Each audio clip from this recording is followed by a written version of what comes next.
At 11:42 p.m. on a Tuesday, my phone buzzed on the nightstand. It wasn't a call, it was a notification from the family group chat. The preview showed a message from my father, Richard.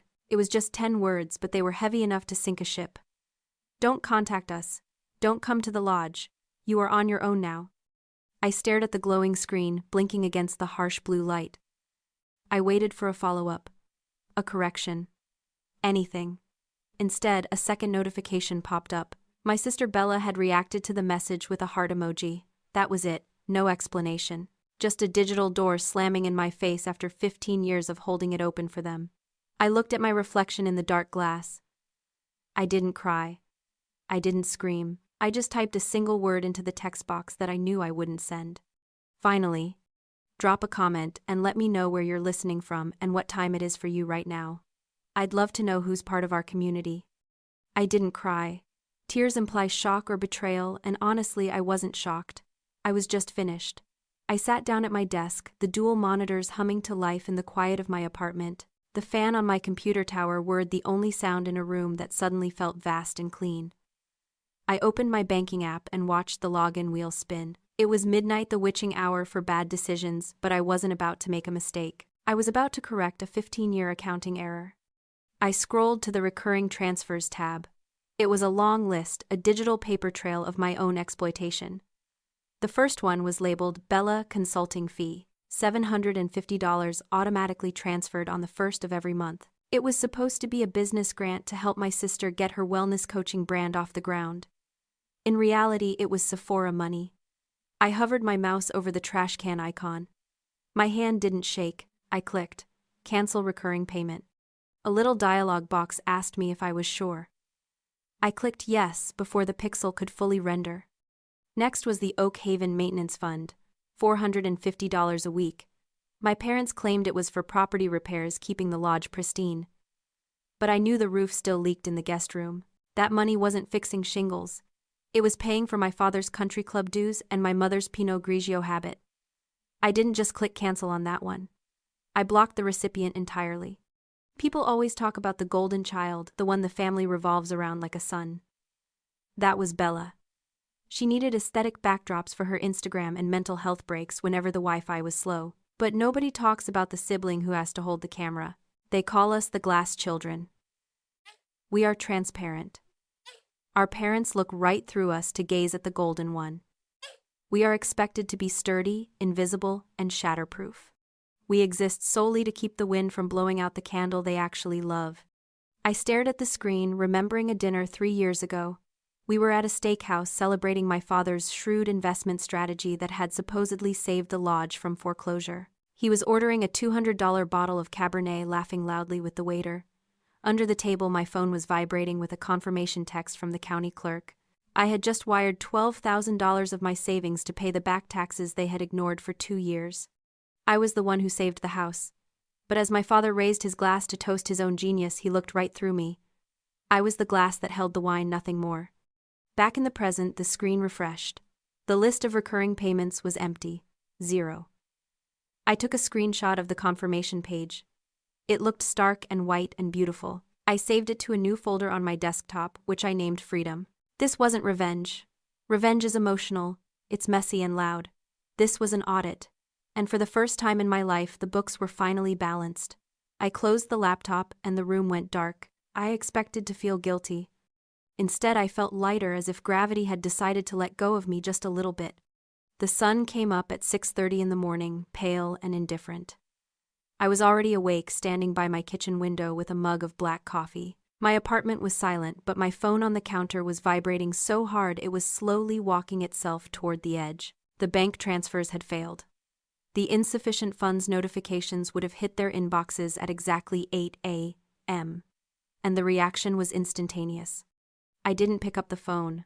I just watched the screen light up, darken, and light up again. It was a strobe light of panic. First came the confusion. My father Richard sent 3 texts in rapid succession. Is the bank down? The transfer didn't go through. Fix this immediately. He assumed it was a glitch. He assumed the machinery of my compliance was broken, not that the operator had walked away. When I didn't reply by 8:15, the tone shifted from confusion to rage. This was the part I had been dreading, not because I was afraid, but because it was so pitifully predictable. In behavioral psychology, there is a concept called an extinction burst. It happens in lab experiments. If you train a rat to press a lever for a food pellet and then one day you disable the lever, the rat doesn't just shrug and walk away. It presses the lever harder. It bites the metal. It throws itself against the cage walls. It isn't angry. It is experiencing a frantic biological spike in behavior because the world has stopped following the rules it knows. My family was currently biting the lever. Bella was the loudest. She sent a voice note that was 3 minutes long. I played it on low volume, setting the phone down on the granite counter like it was a contaminated object. Her voice was shrill, cracking at the high notes. She accused me of financial abuse. She actually used those words. She said that by cutting off her grant I was sabotaging her career, and that she wouldn't be able to pay her website hosting fees. She screamed that I was jealous of her light. It was fascinating to listen to. She was framing her dependence on my paycheck as my oppression of her independence. Then came my mother, Susan. Her approach was less aggressive but far more manipulative. She sent a photo of their empty refrigerator, which I knew for a fact contained a drawer full of expensive cheeses and a bottle of chilled wine. Under the photo, she typed a paragraph about sacrifice. She asked how I could let my own parents starve after everything they had done to raise me. She said, "We gave you life and you are taking away our livelihood." I took a sip of coffee. It was hot and bitter, grounding me in reality. They weren't starving. They were just being forced to digest the consequences of their own lifestyle for the first time in 15 years. The panic I was witnessing wasn't about survival. It was about the terror of a parasite realizing the host has developed an immune system. By 9 a.m., the messages had devolved into pure chaos. Threats to call the police, though, for what crime I couldn't imagine. Theft of my own salary, then threats to come over. Then pleading, then back to rage. I watched it all with a detached fascination like a scientist behind double-paned glass. I didn't block them yet. I needed the evidence. I let the battery drain, watching the percentage drop as their desperation rose. They were thrashing against the cage, waiting for the pellet. But the machine wasn't broken. It was unplugged, and I was never plugging it back in. At noon I walked into the Golden Cup, a diner on the edge of town where the coffee tastes like burnt hazelnuts and the vinyl seats stick to your jeans. It was the only place my grandfather Henry ever agreed to eat. He was already there, sitting in a corner booth with his back to the wall, a habit from 40 years on the bench. He was calmly spreading strawberry jam on a piece of rye toast, looking entirely unbothered by the fact that his family was currently imploding 5 miles away. I slid into the booth opposite him. I expected him to ask me what happened. I expected him to ask if I was okay. Instead, he just pushed a cup of coffee toward me and tapped the screen of his iPad. "Your mother has been busy," he said. His voice was gravel, and old leather, steady as a heartbeat. I looked at the screen. It was open to Facebook. My mother had posted a selfie, eyes red-rimmed and puffy, likely irritated with an onion before snapping the photo. The caption was a masterpiece of fiction. "After decades of selfless love, we are being financially abandoned by our own daughter. To be abused in our old age is a tragedy we never saw coming. Please pray for us as we navigate this betrayal." I felt a cold flash of heat in my chest, but then my brain kicked in. I recognized the pattern immediately. It was textbook Darvo. Deny, attack, reverse, victim and offender. It is the favorite weapon of the narcissist when they are cornered. She denied the years of free rent and bills I had covered.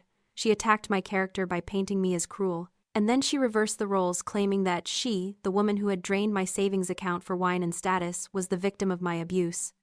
It was so brazen it was almost impressive. "She's calling it elder abuse," I said, my voice flat. "Because I stopped paying for her country club membership." Grandpa Henry took a bite of his toast. He chewed slowly, swallowed and wiped his mouth with a paper napkin. "Let her post," he said. "The court of public opinion doesn't issue subpoenas, but I do." He reached into his leather satchel and pulled out a thick manila folder. He slid it across the table. It made a heavy scraping sound against the formica. I opened it. The first page wasn't a letter. It was a property deed, dated 1988. Owner of record, Henry Arthur Vance. "They have spent 15 years pretending Oakhaven Lodge belongs to them," he said quietly. "They told their friends it was their inheritance. They told you it was their burden, but they never owned a single brick of that house. They were guests who forgot to leave." I flipped to the next document. It was a legal notice drafted on thick bonded paper. Notice of termination of tenancy owner move-in. I'm moving back in, Grandpa said, his eyes hard and bright. I'm tired of the city, and I'm tired of watching my son treat my kindness like a credit card with no limit. This gives them 30 days, I said, reading the fine print. It gives them 30 days to vacate, he corrected. But the eviction is already filed. This isn't a family dispute anymore, Elena. We aren't negotiating feelings. We are enforcing property law. I looked at the signature at the bottom of the page. It was sharp, angular, and final. For years I had treated my family's toxicity like a storm I just had to endure. But looking at the legal notice, I realized I had been bringing an umbrella to a gunfight. Grandpa Henry had just handed me the gun. Do you want me to deliver it? I asked. No, he said, closing his iPad on my mother's crying face. We deliver it together. But finish your coffee first. Justice is best served on a full stomach. Just as I started to feel the grim satisfaction of the eviction notice, my phone vibrated with a different kind of urgency. It wasn't a rage text from my father or a guilt trip from my mother. It was a message from Caleb. Caleb was an old friend from high school who worked as a real estate photographer in town. We hadn't spoken in months, but his text was short and confusing. Hey, Elena saw the listing for the lodge. Sad to see it go. $1.2 million is a bold ask, though. Hope you guys get it. I stared at the screen, the coffee in my stomach turning into battery acid. Listing, there was no listing. Grandpa Henry had just handed me an eviction notice, not a sales contract. I typed back, my fingers clumsy. What listing? A second later, a link appeared. I clicked it and my world tilted on its axis. It was a pocket listing, a private off-market real estate listing used for high-end properties when the sellers want discretion. The header photo was undeniable: Oak Haven Lodge, bathed in golden hour sunlight, looking majestic and serene. Lakefront luxury retreat. Turnkey opportunity. Asking price $1,200,000. Cash buyers only. I scrolled down, my breath catching in my throat.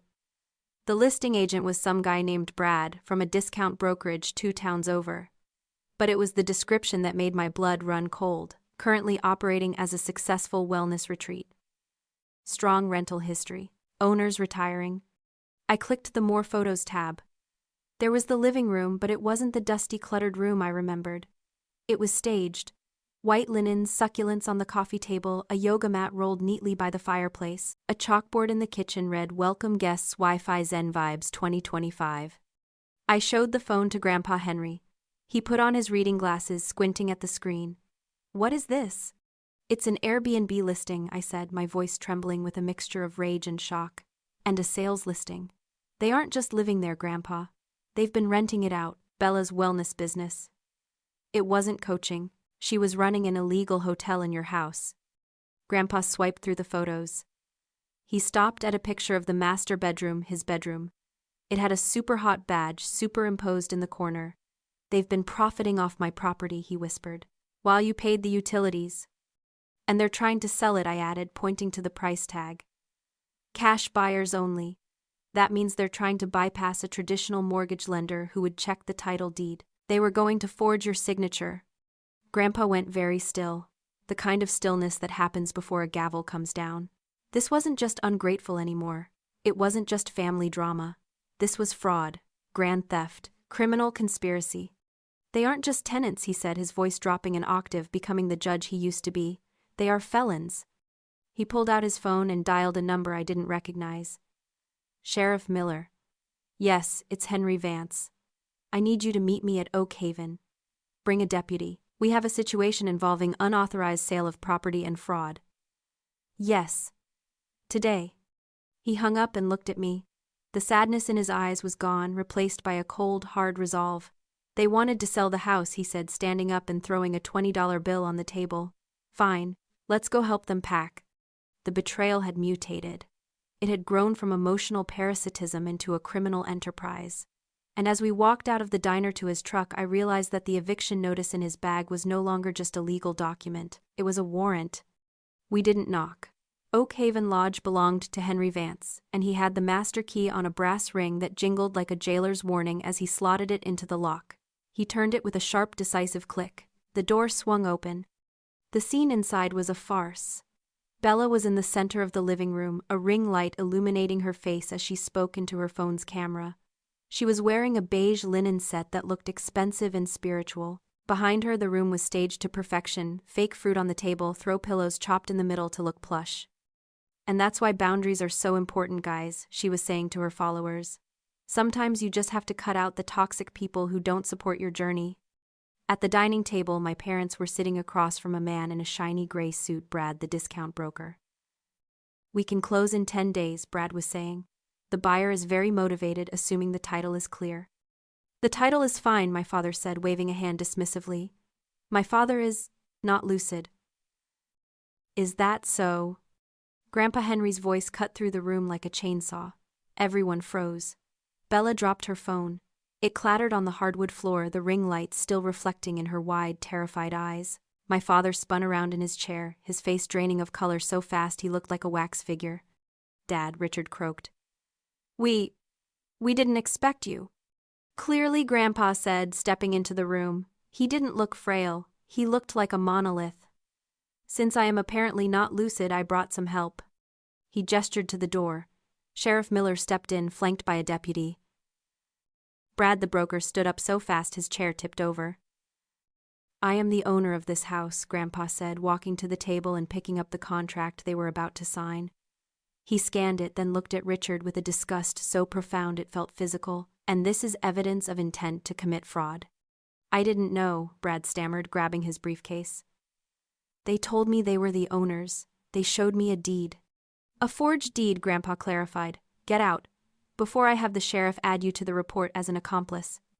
Brad didn't need to be told twice. He scrambled out the door, leaving my parents sitting in the wreckage of their scheme.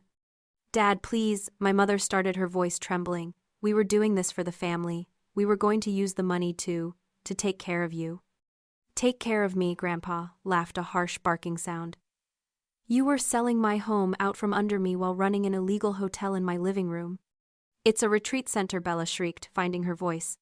I built a brand here. You can't just kick us out. This is my studio. It's my house, Grandpa said. He slapped the eviction notice onto the table. And you have exactly 1 hour to remove your personal effects. The sheriff will supervise. 1 hour, Richard stood up, trying to muster some authority. You can't do this. We have rights. We have lived here for 15 years. As guests, I said, speaking for the first time. I stepped forward, holding up my phone. I had the text message pulled up, the one that started it all. Don't contact us. Don't come to the lodge. You're on your own now. I turned the screen toward them. I'm just following your instructions, Dad. You said I was on my own. Well now, so are you. Richard looked at the phone, then at me. The realization hit him.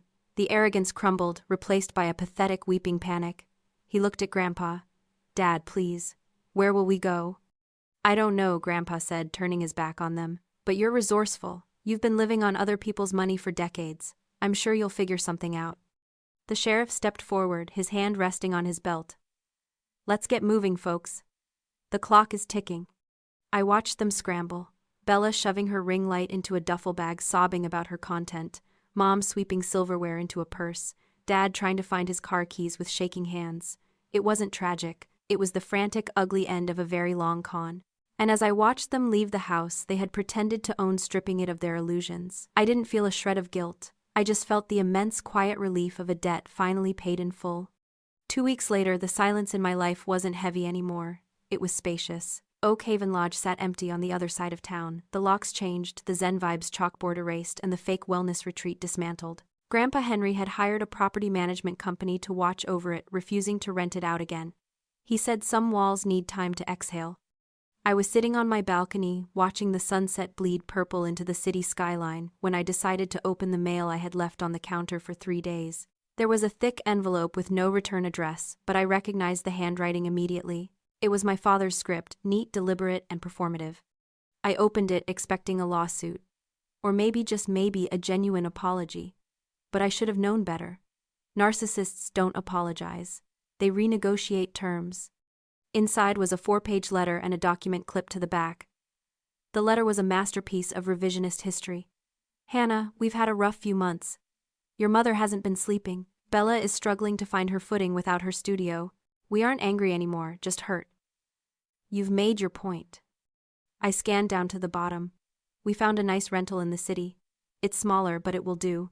The leasing office just requires a cosigner, since our credit took a hit with the eviction. We know you won't refuse to help family start over.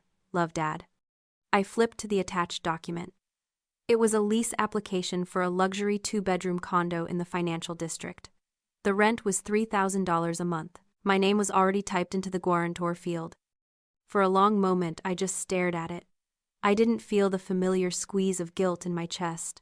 I didn't feel the urge to fix it. I just laughed. It was a dry, breathless sound. After the eviction, the fraud investigation, the public humiliation, and the absolute severance of our relationship, they still thought I was the backup plan. They hadn't hit rock bottom. They were just looking for a new shovel, and they wanted me to pay for it.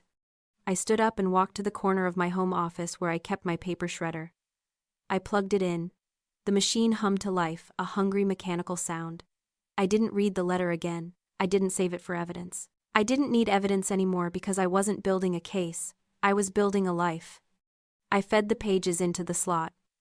The machine roared, chewing the lies, the guilt trips, and the loan application into unrecognizable confetti. Grind, grind, silence. I walked back to the balcony and picked up my tea.